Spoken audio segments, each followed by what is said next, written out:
There's an old expression that I'm sure many of you are familiar with. First impressions mean everything.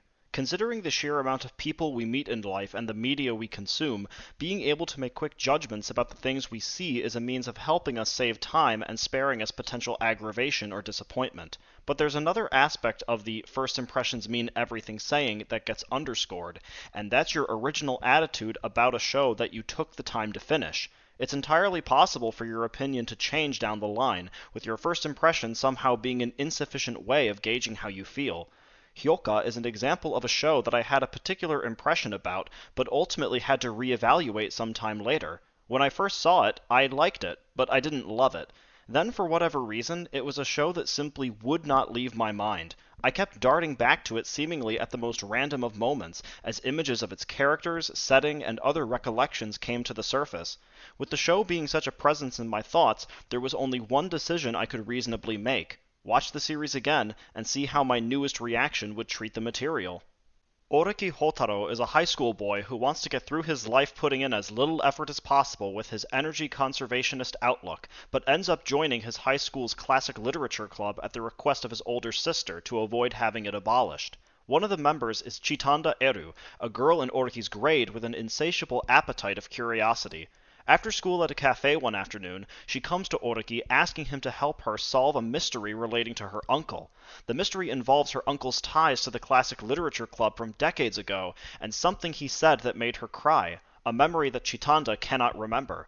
With their two friends Fukube Satoshi and Ibara Mayaka, the group sets out to solve the mystery.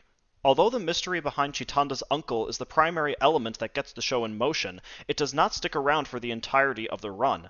Hyouka is peppered with mysteries throughout, some lasting for several episodes at a time, while others are quick one-offs. The mysteries are not those of the supernatural, some grand governmental conspiracy, or the characters getting in way over their heads. Rather, the mysteries tend to be closer to those of the everyday, the small, seemingly incidental things where we wouldn't notice any mystery or care to notice unless pressed. The characters themselves don't have any particular stakes in the mysteries either, with little to nothing to gain or lose by leaving them solved or unsolved. The show is fueled by Chitanda's curiosity instead of a more pressing urgency. It's for this reason why Oriki works so well as the show's main character. His blunt, sarcastic attitude and general outlook on life makes him, in many ways, a completely unsuitable character for being the center of a mystery show. He has some great abilities for putting clues together and reaching solid conclusions, but he attributes it mostly to luck as opposed to any innate ability.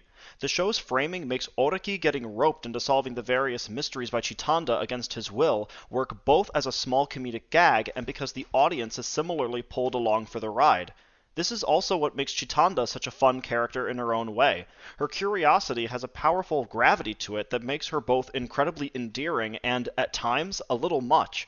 When Oriki comments about her rudeness or the fact that he seems incapable of saying no to her requests for help, it demonstrates how well they bounce off of one another. They provide each other enough of a foil to feed both their comedic moments and their general conversations, so each new mystery presents itself with the question of what is going to set off Chitanda's curiosity and how much Oriki is going to squirm having to confront those big eyes of hers. 気になります。私、なぜ閉じ込められたんでしょう。もし閉じ込められたのでなければ、どうしてこの教室に入ることができたんでしょう。仮に何かの間違いだと言うなら、誰のどういう間違いでしょうか。ぜひ、オレキさんも考えてください。オレキさん。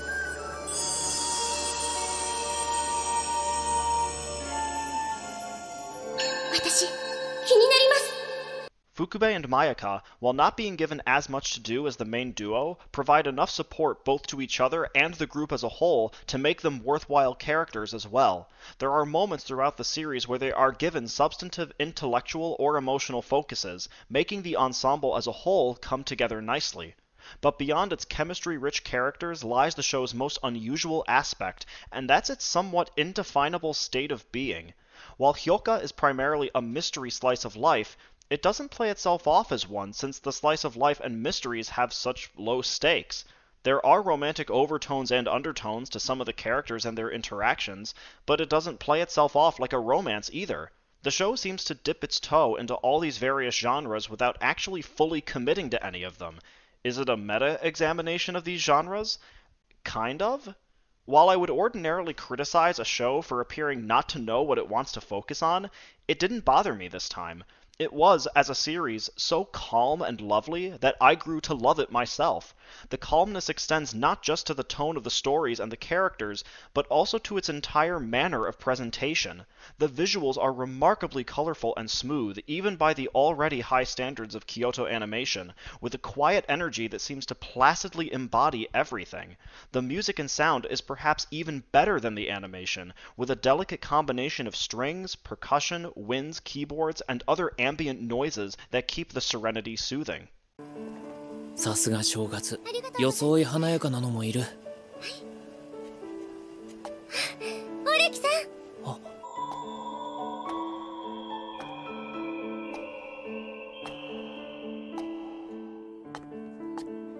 明けましておめでとうございます。明けましておめでとうございます。That serenity is the show's greatest asset. Hyouka moves more like a stream rather than a river. The current is calm, but still scoops up enough bits of romance, mystery, and slice of life along its course, just as a river would pick up trace amounts of earth, rock, and grass. The effect is that it spills into a lake of warm feelings.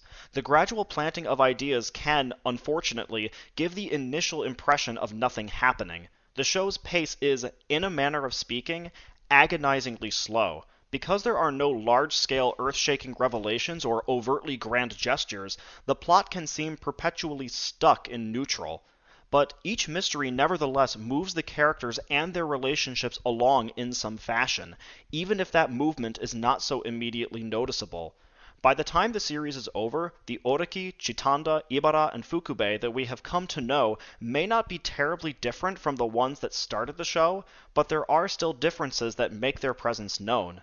It's this element that gives Hyouka its wings. The show may involve mysteries, but it is not a show about how the mysteries get solved. Instead, it's about the unusual ways in which life hands us situations or observations that we are, on occasion, forced to deal with, plus the small changes that we undergo along the way. It's because those changes are small that the show embraces a freer and less dramatically bombastic style clothed in an unusual, serene tone, even in its tenser moments. All this it manages to do while staying clear of strict genre categorization. Throughout the course of writing this script, I have been trying desperately to somehow encapsulate what it is that this show did to me as a viewer. Every descriptor, from the show's tranquility to its characters and mysteries, somehow don't feel like they've been captured adequately. I've edited and deleted this review more times than I could care to count, and the reason why is because the show inspires me to try. Even after my first viewing, when I wasn't as rhapsodic about it as I am now, it simply refused to leave me alone. For lack of a better word, I'm curious. 私、気になります。 It has opened a kind of exploration into my aesthetic sense that I so rarely come across. I suppose if I had to summarize, it would be that the show simply worked for me. I know that that's not the most compelling talking point, and that you might have to simply take me at my word, but it's the truth. I feel strangely at a loss, but I mean that in the most complimentary way possible. Hyouka may be the show most emblematic of what Kyoto Animation does, reveal the beauty and color in the mundane and everyday. The series is a grower, needing time for its ideas and overall impression to fully bloom both during and after viewing it. I couldn't get invested into every mystery, and there were a few moments of languishing, but watching this show was a unique experience. Its characters, presentation, and overall tone left me with a lush contentment. I cannot bring myself to say that it is one of my absolute favorite anime ever, but my opinion of it has only gotten more positive with time and seemingly has no end in sight. Who knows, maybe I'll have to review this again at some point. I give Hyouka 私、気になります。 a 9 out of 10.